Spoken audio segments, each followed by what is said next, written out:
Selamat pagi. Dalam kesempatan ini saya akan mempresentasikan tugas dari mata kuliah Intercultural Knowledge, yang mana topik utamanya adalah konflik budaya, dan subtopik yang akan saya bahas di sini adalah kompetisi dalam budaya Belanda. Jadi judul yang saya pilih di sini adalah kompetisi sebagai bentuk interaksi disosiatif dalam budaya Belanda. Jadi saya pilih Belanda juga bukan karena negara itu paling kompetitif, tapi karena masyarakatnya punya cara yang sangat terlembaga dalam mengurus persaingan sebelum berubah menjadi sesuatu yang merugikan. Nanti akan ada 3 hal yang saya bahas, itu bagaimana kompetisi muncul dalam budaya Belanda, bagaimana dia diatur, dan kapan perbedaan budaya itu bisa mengubahnya menjadi kontravensi atau konflik.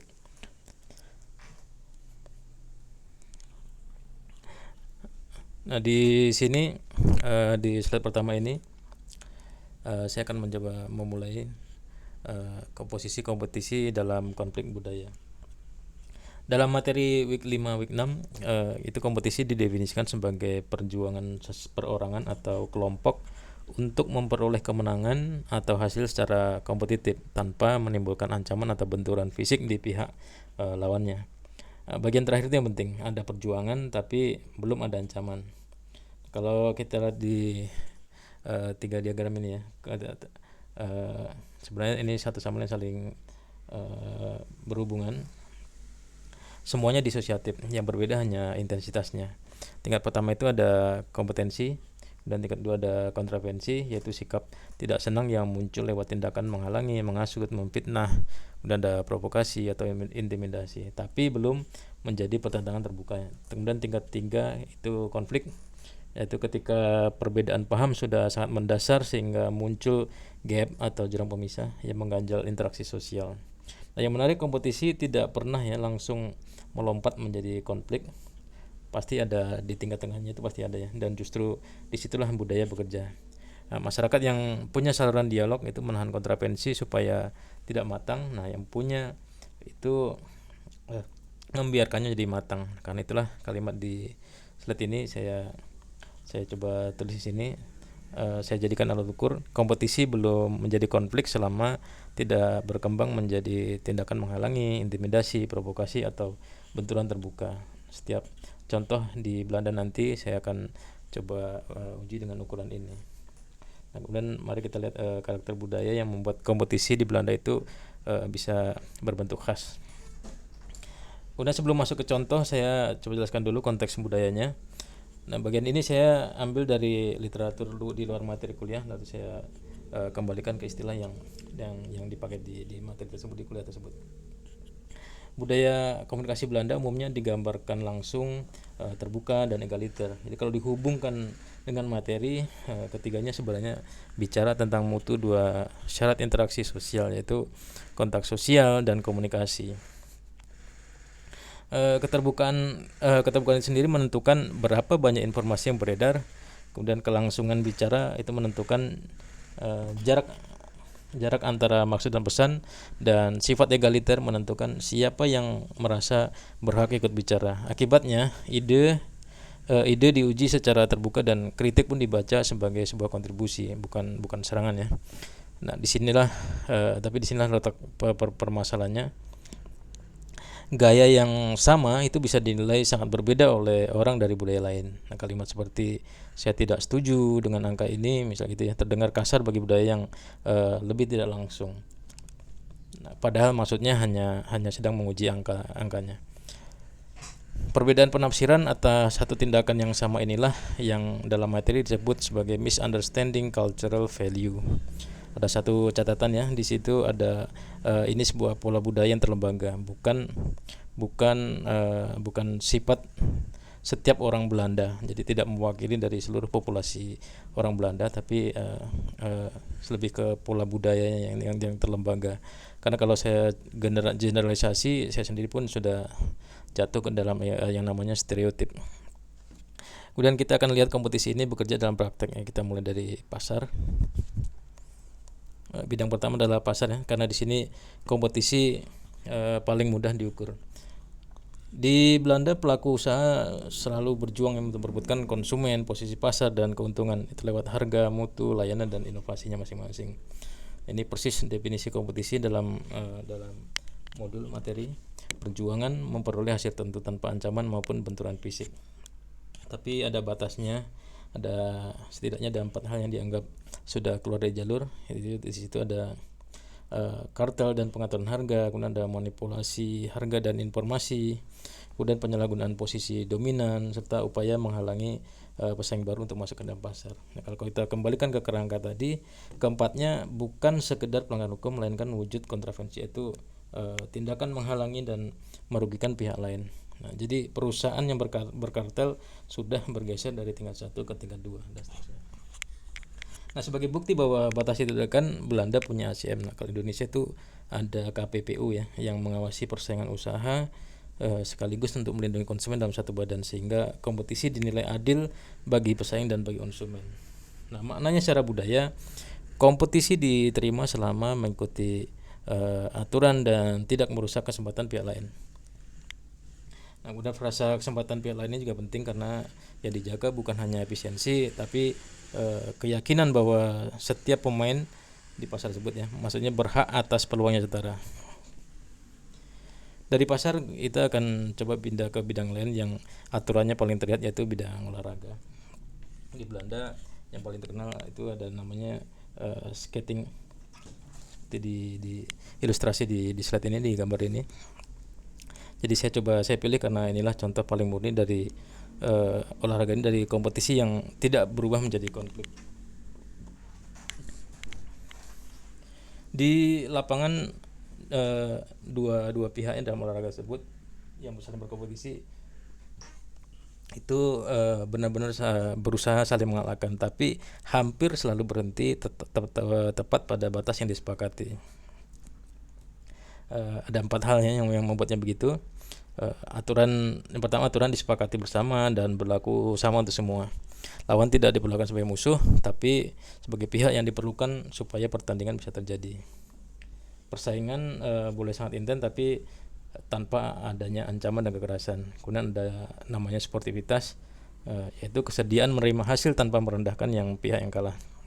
Nah, di sini definisi materi kita terlihat bekerja secara nyata, dijaga oleh juri, sanksi, dan penghormatan setelah pertandingan dengan adanya pemenang atas kompetisi tersebut ya. Nah, untuk Belanda contoh yang paling kenal itu ini speed skating, sebuah cabang olahraga ya. Kemudian dengan budaya latihan yang kompetitif tetapi sangat terstruktur. Intinya sportivitas berfungsi sebagai penjaga yang membuat kompetisi tetap di tingkat 1. Nah, tapi bagaimana kalau pihak yang bersaing itu datang dari budaya berbeda dan tidak sepakat mengenai apa yang dianggap sportif? Nah, di sini risiko lintas budaya mulai masuk. Di sini sampai di sini kita melihat kompetisi yang berjalan masih baik. Nah, sekarang sisi yang lebih rawan, apa yang terjadi ketika kompetisi dijalankan oleh orang dari latar budaya berbeda. Materi di modul 55 itu menyebut 4 sumber konflik budaya, dan keempatnya saya akan membahas situasi ini. Yang paling mendasar adalah etnosentrisme, yaitu pandangan bahwa kelompok sendiri adalah pusat segalanya, sehingga budaya lain dinilai dengan standar kita. Nah, kalau kita menyebut orang Belanda tidak sopan hanya karena bicaranya yang blak-blakan, yang langsung to the point, kita sedang melakukan itu. Yang kedua salah paham nilai budaya. Ketika kritik terhadap ide diterima sebagai serangan terhadap pribadi.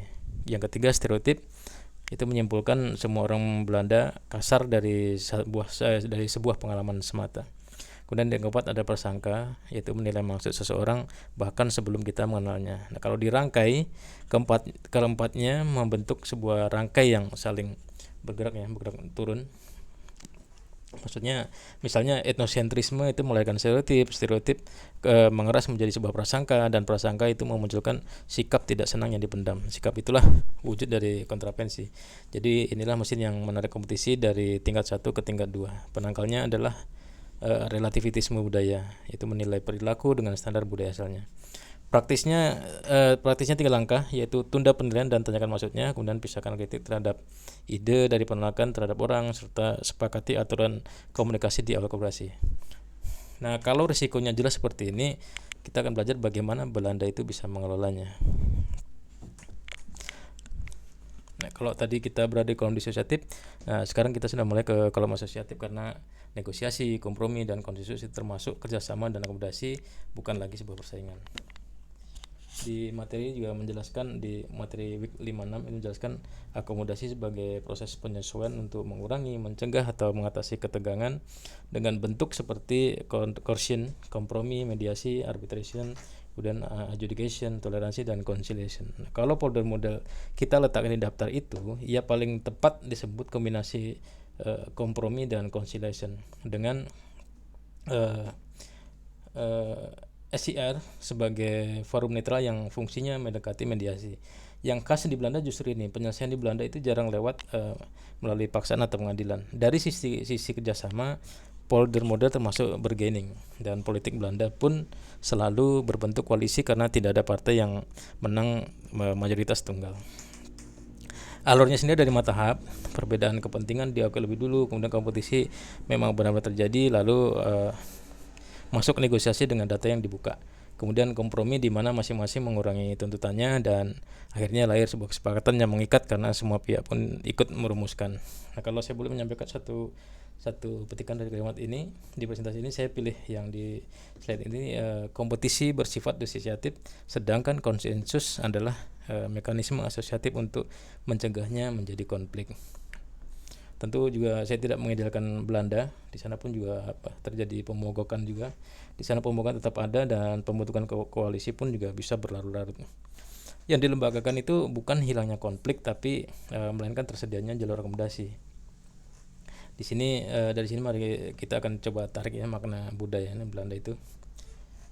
Dari ketiga bidang tadi itu, saya coba menarik menjadi sebuah gambaran utuh ya. Makna budaya kompetisi di Belanda itu bisa dirumuskan dalam tiga hal ya. Itu kompetisi terbuka, kemudian teratur, dan terkendali. Terbuka artinya perbedaan gagasan itu bisa dinyatakan langsung dan tidak dipendam. Nah, itu yang membuat kompetisi di sana terlihat keras di permukaan, padahal semua hal itu hanya dilakukan di atas meja.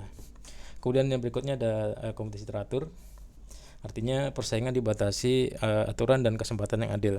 Semuanya kita lihat pada batas kompetisi pasar dan aturan pertandingan. Kemudian ketiga ada kompetisi terkendali, artinya ketika perbedaan menajam, di situ pasti ada negosiasi dan kompromi untuk menurunkannya kembali, seperti pada model yang dibahas di slide sebelumnya tadi. Nah, yang ingin saya tekankan adalah ketiganya bukan daftar sifat baik, melainkan tiga syarat yang harus ada secara bersamaan. Terbuka tanpa teratur itu membuat persaingan berubah menjadi saling menghalangi, dan teratur terkendali membuat perbedaan itu menumpuk tanpa saluran, dan terkendali tanpa terbuka itu justru yang paling berbahaya karena semua tampak tenang padahal ketidaksenangan itu dipendam, dan itu tepat gambaran kontravensi yang tersembunyi. Jadi quote di sini, kalimat di bawah slide ini saya tulis rangkuman dari presentasi saya. Kompetisi diterima selama dinyatakan terbuka, dibatasi aturan yang adil, dan dikendalikan lewat kompromi sehingga tidak berkembang menjadi kontravensi atau konflik. Saya sampai pada penutup. Dalam kerangka materi kita, kompetisi adalah bentuk interaksi sosial yang disosiatif, karena di dalamnya terdapat perjuangan untuk memperoleh hasil tertentu. Nah, dalam konteks Belanda sebagai study case yang negara yang saya pilih, kompetisi itu tampak pada tiga bidang tadi yang saya bahas, yaitu perdebatan gagasan, kemudian di pasar, dan olahraga. Dari ketiganya terlihat bahwa kompetisi diterima selama berjalan terbuka, kemudian mengikuti aturan, dan tidak menggunakan ancaman maupun tindakan yang merugikan pihak-pihak lain. Nah, ketika perbedaan kepentingan meningkat, budaya dialog dan konsensus bekerja sebagai mekanisme akomodasi sehingga kompetisi tidak berubah menjadi kontravensi ataupun berubah menjadi konflik. Jadi pelajarannya dari pembahasan kali ini bukan bahwa kompetisi harus dihindari, melainkan bahwa kompetisi perlu diberi aturan yang jelas dan ada jalur penyelesaian. Kompetisi tanpa aturan mudah merosot menjadi kontravensi, Nah, sedangkan kompetensi yang punya ruang kompromi tetap bertahan pada tingkat yang paling rendah atau paling ringan. Untuk referensi saya gunakan ini ada yang terlampir seperti ini. Demikian dari saya, terima kasih.